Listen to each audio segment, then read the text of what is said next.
दोस्तों, मुझे आपका स्वागत करता हूँ हमारे इस चैनल सटीक परामर्श में। और कल आपने देखा पटना में किस तरीके से जो स्टूडेंट का प्रोटेस्ट था वो हुआ और दोनों तरफ से लाठी डंडा चला। ऐसा नहीं कि एक तरफा चला, पुलिस ने भी लाठी डंडा चलाया, तो पुलिस वालों ने भी लाठी डंडा खाया और कुछ विधायक जो हैं उनकी गाड़ी पे हमला हुआ। तो हमला होना अलग बात है। अब जहाँ भीड़ लगी हुई है, इस तरीके के लोग, मान लीजिए जो स्टूडेंट हैं प्रोटेस्ट कर रहे हैं, उसमें आप पार्टी का झंडा लगा के घूमेंगे तो हाल ये होगा ही होगा, चाहे वो सरकार किसी का भी हो। अगर ये कांग्रेस की भी गवर्नमेंट होती तो यही होता, बीजेपी की भी गवर्नमेंट है तो यही है। ये जो नेता लोग जो काम करते हैं, मान लीजिए खुद तो गाड़ी चल रहे हैं 4-5 और सबके आगे बड़ा बड़ा झंडा लगा के घूमते हैं, तो जो भी अगर मान लीजिए विद्रोह कर रहा है या उस तरफ का गलत काम हो रहा है और उसमें आप उसी पार्टी का झंडा लेके घूमेंगे, तो फिर ये किसी के साथ भी हो सकता है। पब्लिक रहे उसके साथ भी, एक पब्लिक के साथ भी हुआ जो बाइक पे लेके जा रहे थे, और नेताजी के साथ भी हुआ। तो पब्लिक के रिप्रेजेंटेटिव हैं आप, तो जो पब्लिक के साथ हुआ वही ट्रीटमेंट आपके साथ भी हो गया, तो थोड़ा सा आपको बुरा लगा। मगर ये देखिए क्या है कि पटना इसमें किस तरीके से जो है नैरेटिव सेट किया जा रहा है कि पटना पुलिस के धैर्य को देखिए। 5 घंटे से आईजी, एसएसपी, डीएम चिलचिलाती धूप में गांधी मैदान थानेदार का सिर फोड़ दिया और पत्रकार को शांतिपूर्वक प्रोटेस्ट कर रहा था, नहीं लेने दिया। मगर ये मामला ये है नहीं। मामला जो दिख रहा है कि पुलिस का जो ये धैर्य, पुलिस कोई धैर्य में नहीं है। पुलिस ने भी अच्छा खासा लाठीचार्ज किया है, मगर भीड़ इतनी ज़्यादा थी और स्टूडेंट थे, कम उम्र के लड़के थे, वो ज़्यादा किसी का बकवास सुनने वाले हैं नहीं। इस वजह से इनको पीछे हटना पड़ा। और दूसरी सबसे बड़ी बात है जो टेक्निकल पॉइंट है कि आपने देखा कि पिछले 5 से 6 साल में या 10 साल मान लीजिए, जब से नीतीश कुमार की गवर्नमेंट सेकंड या थर्ड फेज़ में आई थी, तब से महिलाओं का वोट लेने के लिए इन्होंने क्या किया, पुलिस में सबसे ज़्यादा महिलाएं भर्ती की। आज की डेट में ऐसा है कि बिहार ऐसा राज्य है जहाँ पे सबसे ज़्यादा महिला पुलिस हैं। मगर आप एक बार थोड़ा सा अगर आप बाहर निकलते हैं भीड़ में, तो महिला पुलिस का जो स्ट्रक्चर है वो थोड़ा देखिए।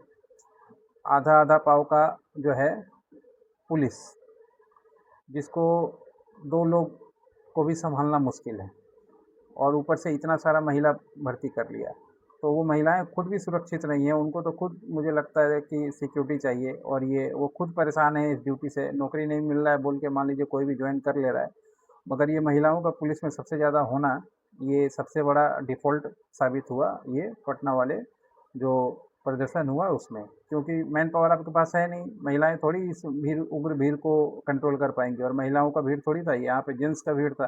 तो जेंट्स की भीड़ को महिलाएं कितनी आप खींचेंगी। बहुत सारा आपने देखा होगा कि वो बैरिकेड के साथ उल्टा वही खींच के चली गई, उन्हें खुद बचने के लिए छुपना पड़ा।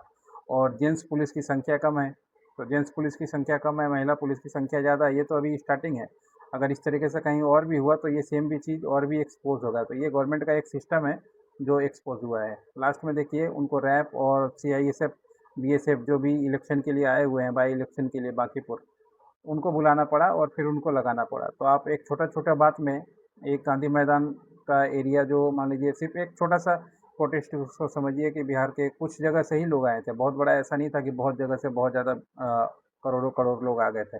उसको ये सँभालने के लिए मैन पावर इनके पास नहीं है और ये नहीं सँभाल पा रहे हैं।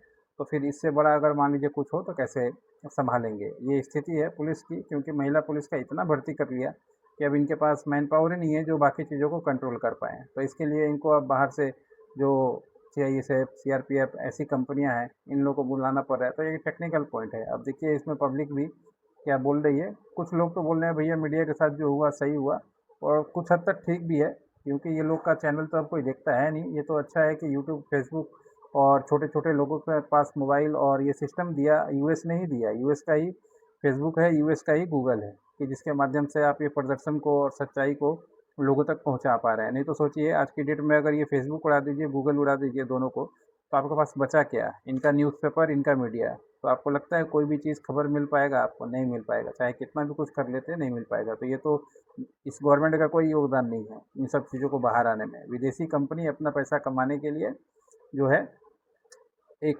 अनचाहा हथियार या इंस्ट्रूमेंट जो है लोगों के हाथ में दिया, जिसका लोग फ़ायदा उठा के अपनी आवाज़ उठा पा रहे हैं। नहीं तो ये नहीं होता। अब देखिए क्या है, शांतिपूर्ण प्रोटेस्ट करने कहाँ देते हैं, वो जानबूझकर कुछ ऐसा माहौल बना देते हैं और छात्र उन्मादी हो गए और डंडे बरसाया। ठीक बोले, उन भीड़ में उनका भी आदमी होता है ना। जंतर मंतर पे आपने देखा कि उल्टा पत्थर का जो और डंपर है, रात को एक गाड़ी पत्थर ले जाके रख दिए, कील लगा हुआ डंडा लेके मार रहे हैं। किस तरीके से जो है पुलिस वाले एक्टिविटी करते हैं, जो ब्रिटिश टाइम में था वो तो मान लीजिए हम लोग देखे नहीं, मगर ये चीज़ हम लोगों ने देखा है अपने टाइम में कि ये ब्रिटिश से भी 4 कदम आगे निकल चुके हैं। निठल्ले बैठे हुए को जो जनता की सेवा करना जानते हैं, बाप का नाम खाते हैं, जीवन भर काम करते हैं। देखिए बहुत सारा कमेंट आएगा, जो इसमें कुछ भक्त भी मिलेंगे आपको, कुछ लोग पेड प्रमोशन भी इसमें चला रहे हैं कि सरकार की तरफ का पक्ष रखने के लिए पैसा ले लेकर बोल रहे हैं, ऐसा भी बहुत सारे मिलेंगे आपको। भीड़ में ही भेड़िया भी मिलता है। ऐसा करना धूप में खड़ा होकर, थैंक यू। क्यों टूट रहे हो, बहुत अच्छा हुआ, एकदम सही हो रहा है। देखिए, याचना नहीं अब रन होगा, जीवन या बनेगा। पुलिस का भी तो गलती है, लाठी क्यों चलाती है, एकदम सही। हर एक बात में एक लाठी लेकर चला जाता है, उसको लगता है हक दिया हुआ है किसी ने कि जब भी कुछ हो आप लाठी मारो। देखिए कितने रेखा कमेंट आप देखेंगे तो भरा पड़ा है कमेंट। और पत्रकार लोगों का तो अभी चालू हुआ है, पत्रकारों के साथ ये समझे तो ये बॉन ही हुआ है एक तरीके से। अब इनको हर एक जगह बॉयकॉट करना चाहिए, मारना नहीं चाहिए, मारपीट का कोई जगह नहीं है कहीं भी, मगर बॉयकॉट जरूर करना चाहिए। ना ही इनको इंटरव्यू दें, ना ही इनको मान लीजिए कमेंट्स दें। और स्टूडियो में क्या है, स्टूडियो में तो पैसा दे के लोगों को बुलाया जाता है, उसमें तो कोई बात नहीं है, क्वेश्चन दे दिया जाता है पहले से कि आपको ये बोलना है, स्क्रिप्टेड होता है। तो ऐसे भी आजकल लोग देखते नहीं हैं ऐसे चैनल को, चाहे कोई भी हो। ज़्यादातर आदमी पब्लिक जो है सोशल मीडिया पे ही है, और वहीं से उसको न्यूज़ मिल रहा है। उनको पता है कि ये पैसा लेके नहीं बोल रहे हैं, मगर उसमें भी कुछ लोग हैं आईटी सेल वाले, कोशिश करते हैं पैसा खिलाने का और पैसा लेके बोलने का। तो आपको समझ में आ जाता है आसानी से कौन कौन सी भाषा में बोल रहा है। चलिए आज के लिए इतना ही, नमस्कार।